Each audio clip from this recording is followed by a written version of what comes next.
Hello and welcome to a very special How I Paint Things.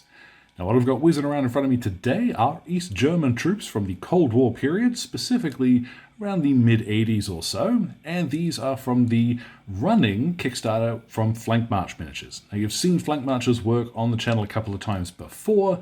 I'm a big fan, and these guys were too good an opportunity to pass up, because having more options for Cold War era gaming is really cool.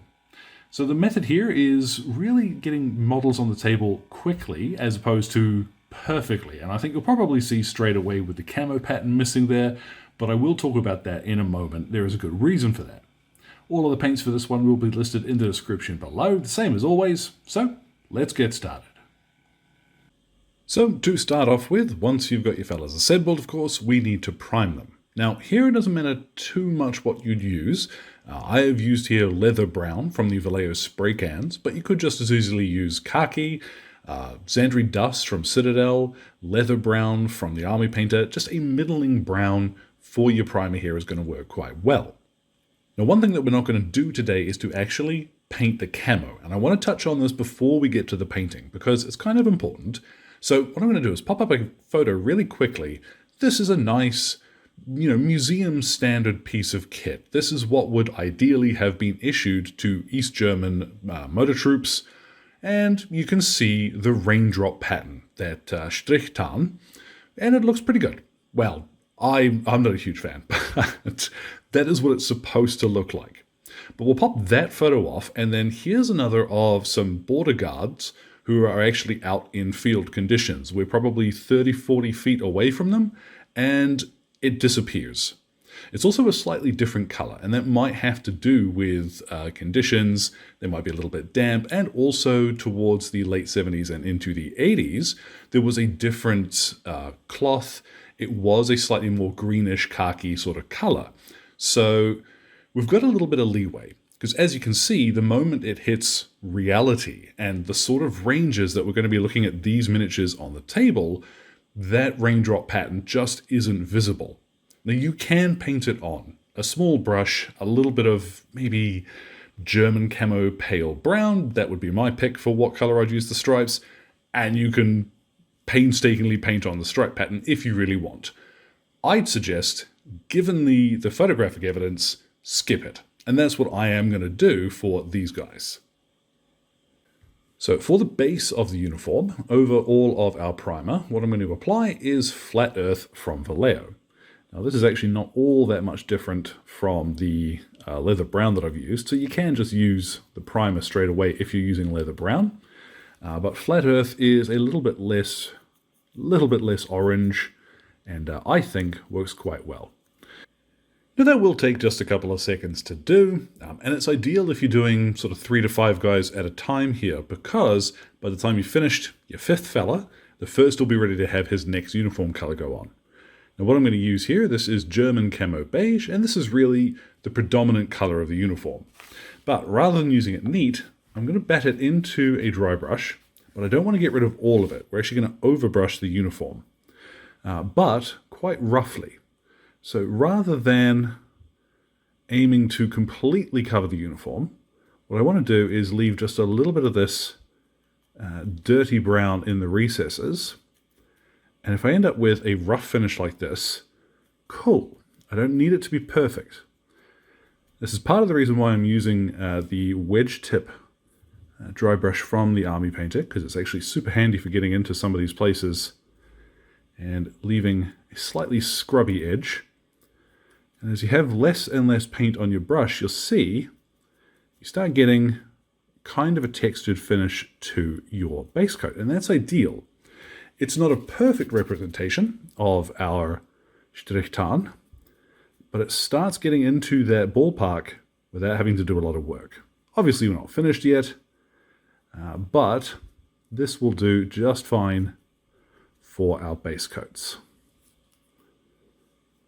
Now as the paint starts to dry and get a little bit tacky on your brush, you'll find you can add more texture there, and I think this fella, his uniforms come out maybe a little bit better in that respect. It's not going to matter too much across an entire unit, but just something to keep your eye on and try to take advantage of. Well, now start on the rest of his gear, and we're going to start with his skin for this. What I have is Moonstone skin, and we'll start applying this relatively thin layer first of all, let it dry, and then apply a second. Okie dokie, and now we can start layering up the rest of the equipment. Now the thing about East German uniforms is that they're relatively simple. What I have here is German field grey, World War II, because a lot of gear stayed this color. So all of their webbing and belts is field grey, nice and simple. Now the water bottle's an interesting one. This came in a variety of different colors, but one of the caps was also in field grey. So you can just bash this all on at the same time. Now you aren't going to see belt buckles on all of your miniatures, and some of them are going to be a little bit more hidden than others too. So a little bit of plate mail metal. At this point you can just splodge that onto the belt buckle. It'll do the job. Now these gas mask bags, these were always a greenish kind of grey, funnily enough, so you can use pretty much anything you like here. Green-grey, the color itself, will work, but what I'm going to use is olive green rather, because this was a slightly rubberized material, and I like adding just a little bit of color to these guys where I can, and this would still be accurate. So this is what I'm going to use. I did briefly mention green-grey, and then I've snuck it onto the strap of his AK, so that lighter green in between them. I honestly just forgot to record it. Whoops. But what I have now is Cork Brown, and this is going to be for all of the lighter brown parts, mostly pouches, but if you've got a fellow who is wearing a pack, then the bedroll will look quite good with this as well. Oops, almost dropped my brush there. Now, for any of you chaps that are carrying entrenching tools, what I have is Beige Brown. This, as well as being great for the wood on the handles of these, it's also a very good hair color for a couple of guys. Mix it up throughout your units, but just blap a little bit of this on the back of this guy's head now, and you'll save yourself having to try and get in there later. Now before we get to those black parts, what I'm going to actually turn to is flat brown, because this is a slightly warm, it's got a little bit of red to it, and it's perfect, let's see if I can get this in shot, for that tiny bit of wooden detailing on the AKs that these guys are carrying. Now onto the black details, and there are quite a few of these. What I'm going to use is German grey. Now this is a very, very dark grey, almost black. And as it goes on, you'll see what I mean. It looks a little bit more grey going on, but as it dries, it goes this wonderful just off black color so that we can shade it with something and still have a little bit of visual interest. There's nothing to stop you here from just using black if that's what you've got, but if you can pick it up, this stuff is magic.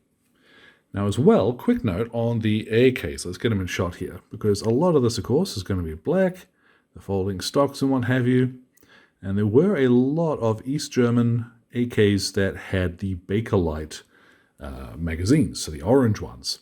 However, the Bakelite magazines tended to have flat sides, whereas these guys have got the ribbed edges, which says to me that they are the metal cases, or magazines rather. So, paint them accordingly. All the little straps, the officer's got a lot of leather gear, for example, his holster, his map case, everything that's going to be black, and any hair that you haven't touched in with another color yet, away we go. The last of the base coats to apply is going to be over the helmets, and for this I'm going to use military green, which is very, very deep green, and it's perfect for these helmets. You would also see these occasionally painted in a field grey. So if you want to, you can come back with the German field grey we used earlier for their webbing and paint these funky looking space helmets in that. That would also be accurate. And the beautiful thing is the netting that's over the top. It's actually a nylon material that would have been in the same color as the helmet itself. So you don't have to worry about messing with that any. Just bucket this on. Now at this point, if you've got any tidy up that you need to do, you can cruise around with the base colors and fix it up now. But what I've mixed up is the wash we're going to use. This is equal parts of strong skin shade, which I'm using instead of strong tone because it's a little bit warmer, and speed paint medium because I don't want it to stain quite so heavily. So just applying this over the entire miniature, and that little bit of red warmth that's in there is going to quite help the look of the uniform.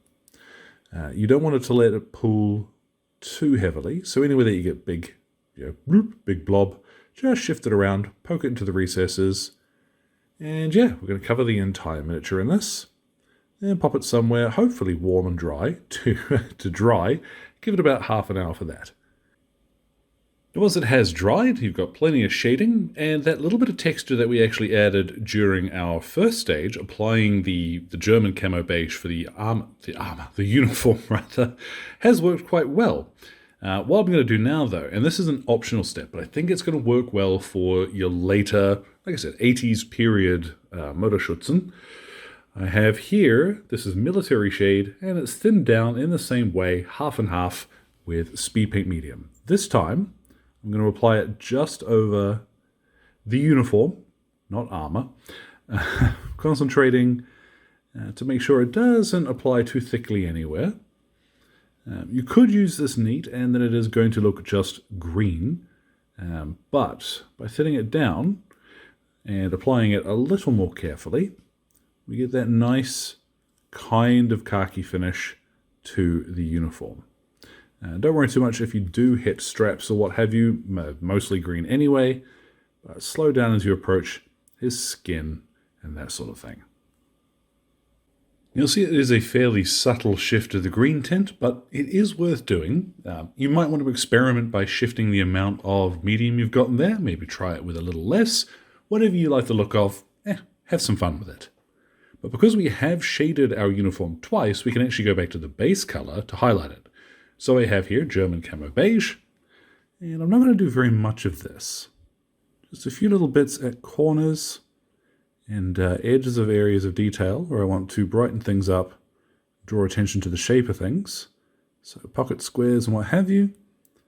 But otherwise, keep this fairly light.